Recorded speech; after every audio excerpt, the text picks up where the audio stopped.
What's up mga lodi natin dyan? Good morning, DGL Sports TV nagpapalik po mga idol. So for today's video mga idol, panoorin natin ng isang video courtesy by Boxer Short. Attorney Ed Tolentino ang ating malupet na analyst mga idol. Dito sa kanyang video na pinamagatang Casimero dinorog si Sanchez. Panoorin natin ang malupit na advice at malupit na analyst dito. At ito ay dapat pakinggan ni Cuadrolas Casimero sa kanyang team mga idol. Talagang ang ganda ng kanyang advice din dito mga idol. So panoorin natin mga idol. Let's go. Don't forget to like and subscribe kay Boxer Short. Attorney Ed Tolentino mga idol. Ayan. Ang ating Attorney Ed Tolentino. Isang magandang araw ng bakbakan mga kaibigan. Welcome po sa Boxer Shorts. Ako si Atty. Ed Tolentino, kay sparring partner nyo sa usapang boxing. Dito sa Boxer Shorts, we do not monetize. Handog ko sa inyo straightforward information fueled by strictly passion. Walang theatrics, walang mga clickbait titles or videos. At ngayon, alam kong inaantabayanan po ninyo ito, ang ating paspasang breakdown sa naging bakbakan sa pagitan ni General Casimero at ni Saul the Beast Sanchez ng California. Atin pong i-breakdown ang smashing performance ni Cuadro Alas at ano ang mga dapat niyang gawin para makabalik sa muli sa ikangay championship status dito sa junior featherweight division. Yan lamang po dito sa Boxer Shorts. Galing. At nagbabalik po ang Boxer Shorts mga kaibigan, Atty. Ed Tolentino, at narito ang ating paspasang breakdown sa nangyaring bakbakan sa pagitan ni General Cuadro Alas Casimero at Saul the Beast Sanchez ng California. Ang labang ito ginanap ilang oras lamang nakararaan dyan sa Yokohama, Japan. Officially mga kaibigan, nanalo po by smashing first round TKO itong si General Casimero. Balikan po natin ang ating naging pre-fight analysis sa labang ito. Makikita niyo po yan dito sa ating mga videos na pinost sa YouTube.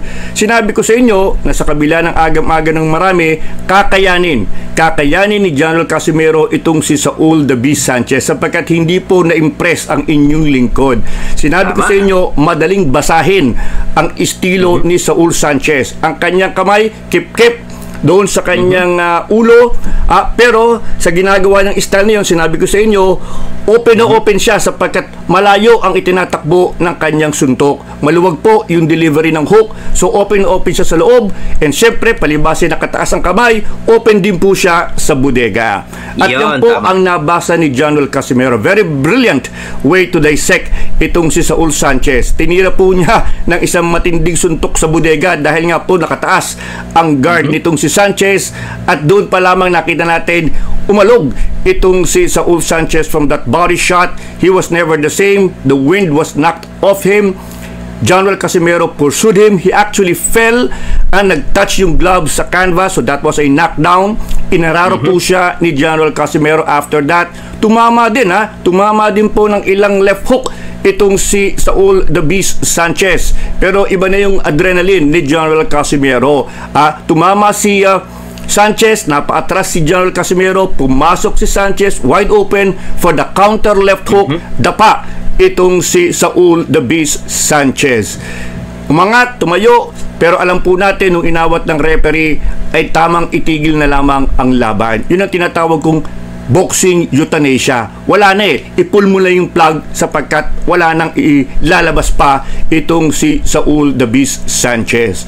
So very impressive performance for General Casimero considering na siya'y mahigit isang taon na hindi lumalaban, and as usual mga kaibigan, overweight na naman doon sa official weigh-in. Sinabi ko sa inyo, maluwag ang depensa ng Sanchez. Hindi ako impress sa listahan ng kanyang mga biktima. Even though he went the 12-round distance with Jason Moloney for the WBA bantamweight title, sinabi ko that was 118 pounds. He was moving up to 122 for General Casimero. Mas mabigat pa si General Casimero in the actual fight. So, nagkadoble-doble ang problema ni Saul Sanchez.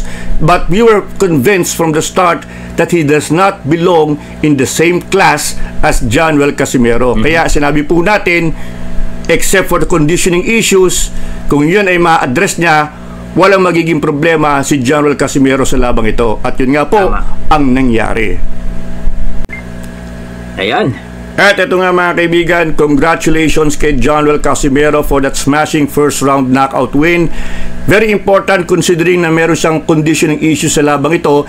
Very important na tinapos niya ang laban in 1 round. Sapagkat kung humaba po ang laban, scheduled for 10 rounds, baka doon lumabas o magmanifest yung mga conditioning issues. So in a way, nakabuti kay Jonrel na in 1 round, tinapos na niya si Saul the Beast Sanchez. Which leads us to the main problem ni Jonrel, kung bakit hindi umaarangkada ng todo ang kanyang karir. It's always been conditioning issue.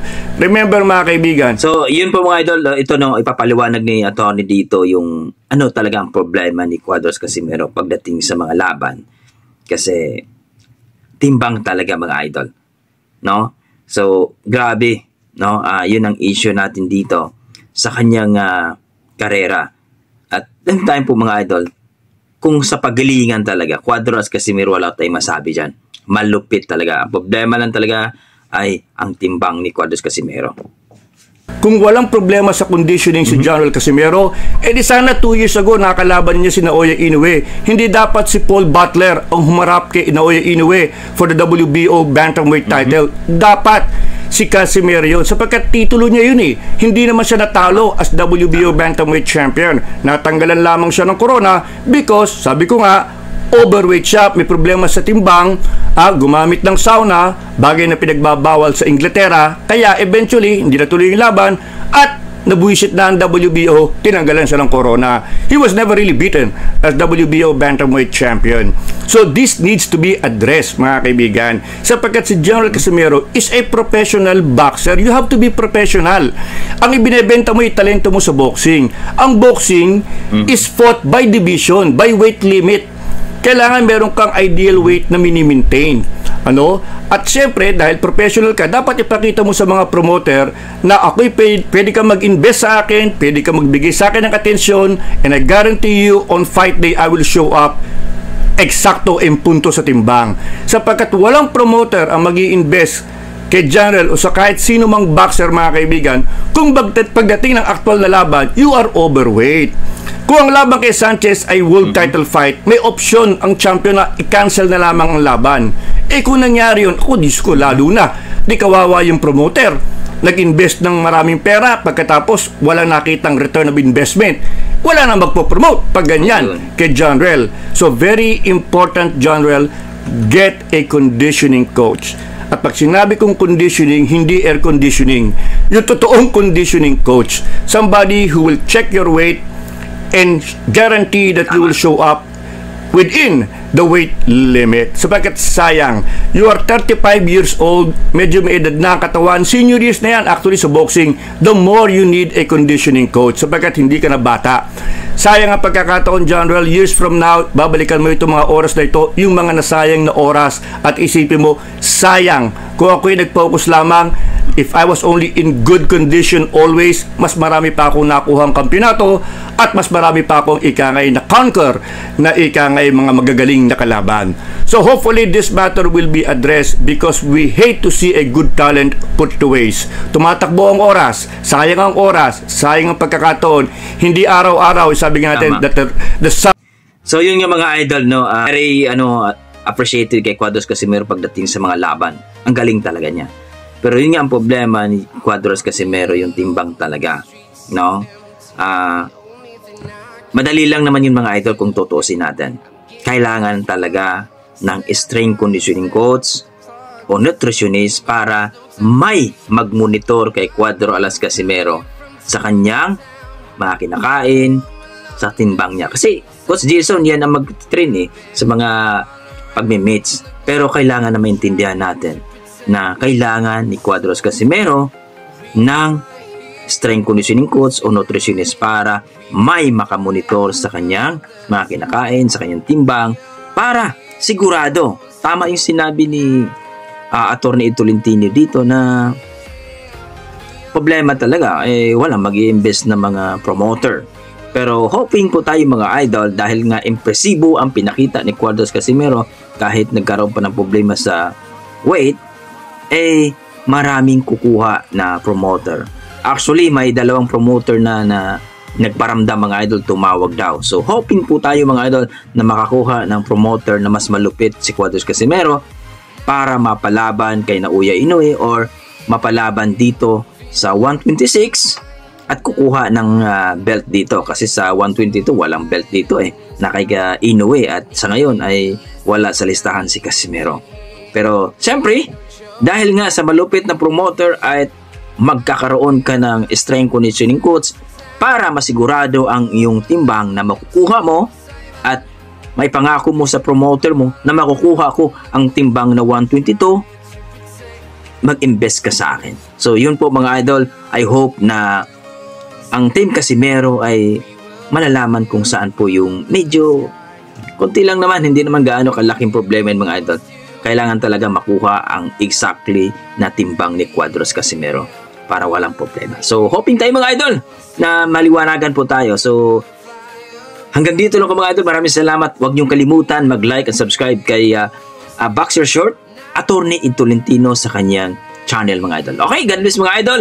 Huwag niyong kalimutan mag-like and subscribe sa ating YouTube channel, DJL Sports TV. God bless mga idol.